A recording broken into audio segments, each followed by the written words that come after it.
We were brought up together. There was not quite a year difference in our ages. I need not say that we were strangers to any species of disunion or dispute. Harmony was the soul of our companionship, and the diversity and contrast that subsisted in our characters drew us nearer together. Elizabeth was of a calmer and more concentrated disposition, but, with all my ardor, I was capable of a more intense application and was more deeply smitten with the thirst for knowledge.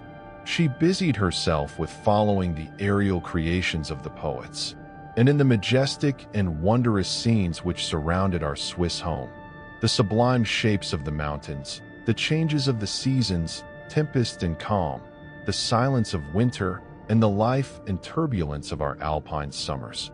She found ample scope for admiration and delight.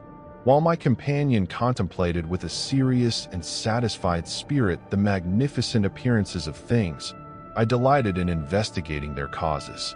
The world was to me a secret which I desired to divine.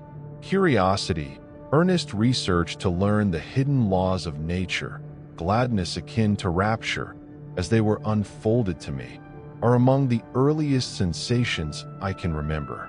On the birth of a second son, my junior by 7 years, my parents gave up entirely their wandering life and fixed themselves in their native country. We possessed a house in Geneva and a campaign on Bellerive, the eastern shore of the lake, at the distance of rather more than a league from the city.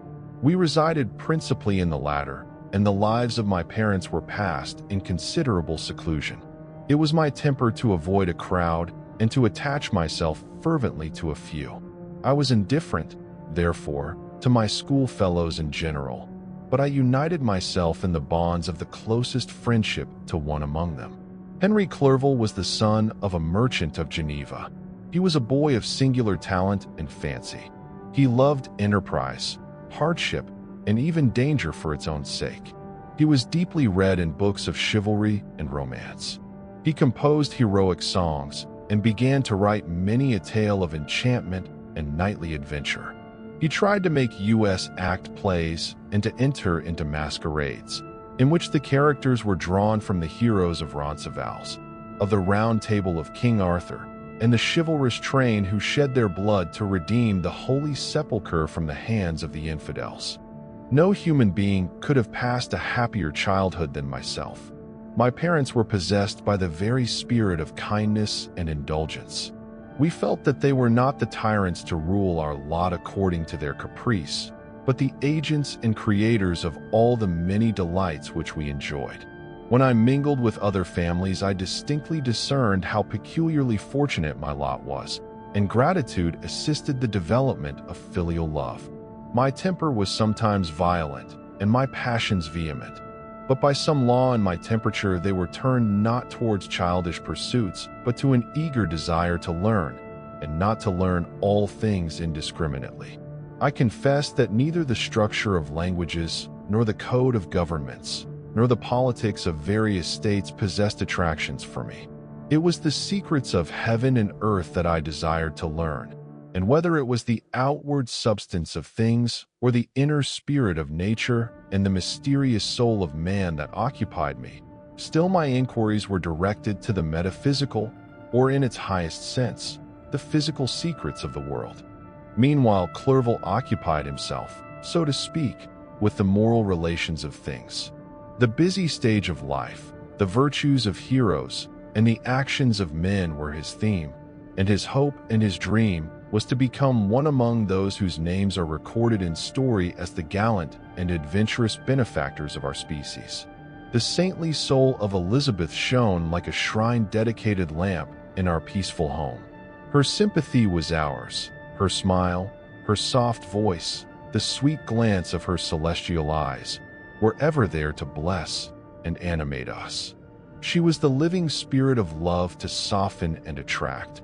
I might have become sullen in my study, rough through the ardor of my nature, but that she was there to subdue me to a semblance of her own gentleness. I feel exquisite pleasure in dwelling on the recollections of childhood, before misfortune had tainted my mind and changed its bright visions of extensive usefulness into gloomy and narrow reflections upon self. Besides, in drawing the picture of my early days, I also record those events which led, by insensible steps, to my after-tale of misery, for when I would account to myself for the birth of that passion which afterwards ruled my destiny, I find it arise, like a mountain river, from ignoble and almost forgotten sources. But, swelling as it proceeded, it became the torrent which, in its course, has swept away all my hopes and joys. Natural philosophy is the genius that has regulated my fate.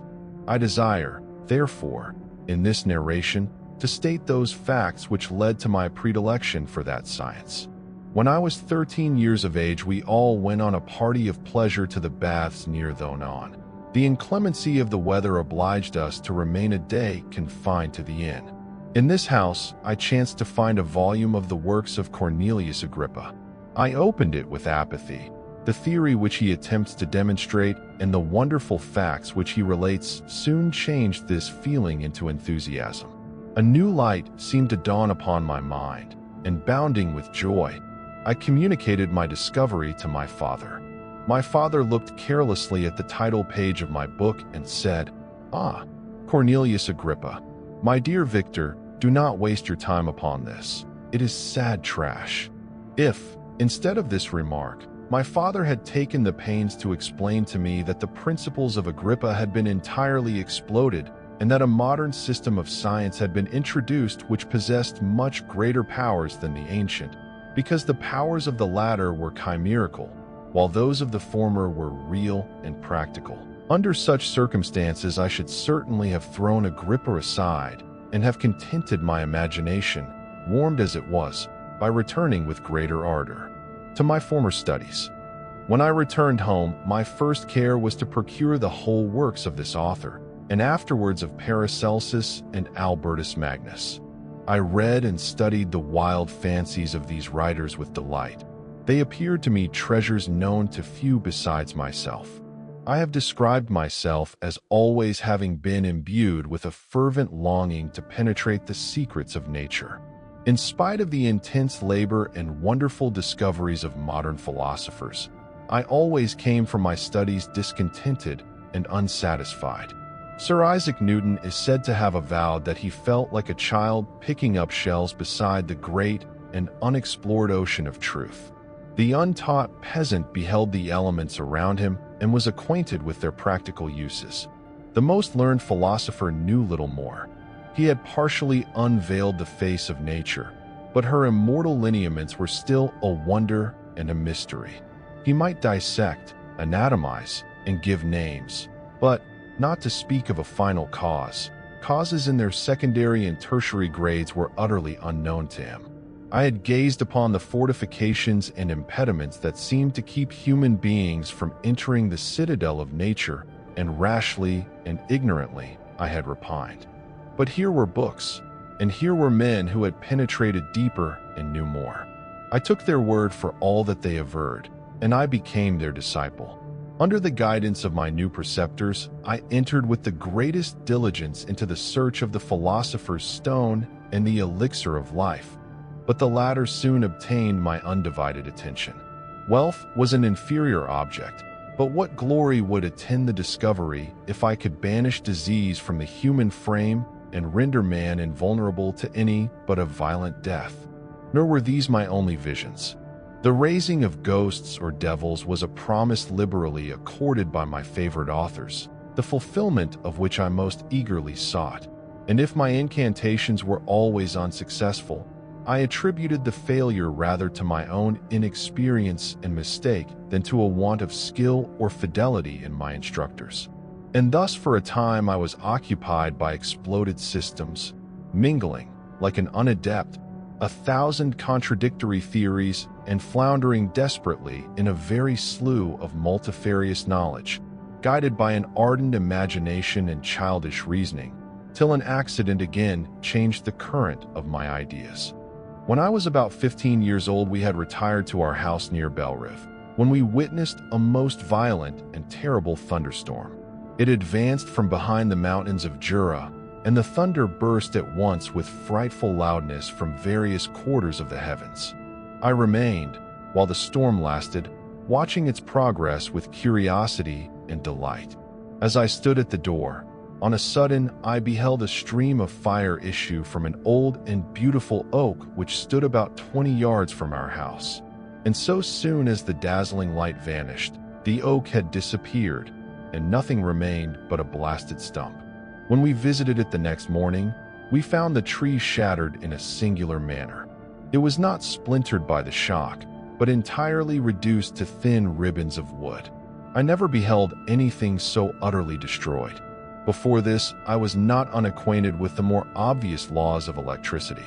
On this occasion, a man of great research in natural philosophy was with us, and excited by this catastrophe, he entered on the explanation of a theory which he had formed on the subject of electricity and galvanism, which was at once new and astonishing to me. All that he said threw greatly into the shade Cornelius Agrippa, Albertus Magnus, and Paracelsus, the lords of my imagination, but by some fatality the overthrow of these men disinclined me to pursue my accustomed studies. It seemed to me as if nothing would or could ever be known. All that had so long engaged my attention suddenly grew despicable. By one of those caprices of the mind which we are perhaps most subject to in early youth, I at once gave up my former occupations, set down natural history and all its progeny as a deformed and abortive creation, and entertained the greatest disdain for a would-be science which could never even step within the threshold of real knowledge. In this mood of mind, I betook myself to the mathematics and the branches of study appertaining to that science as being built upon secure foundations and so worthy of my consideration. Thus strangely are our souls constructed, and by such slight ligaments are we bound to prosperity or ruin. When I look back, it seems to me as if this almost miraculous change of inclination and will was the immediate suggestion of the guardian angel of my life, the last effort made by the spirit of preservation to avert the storm that was even then hanging in the stars and ready to envelop me. Her victory was announced by an unusual tranquility and gladness of soul, which followed the relinquishing of my ancient and latterly tormenting studies. It was a strong effort of the spirit of good, but it was ineffectual. Destiny was too potent, and her immutable laws had decreed my utter and terrible destruction.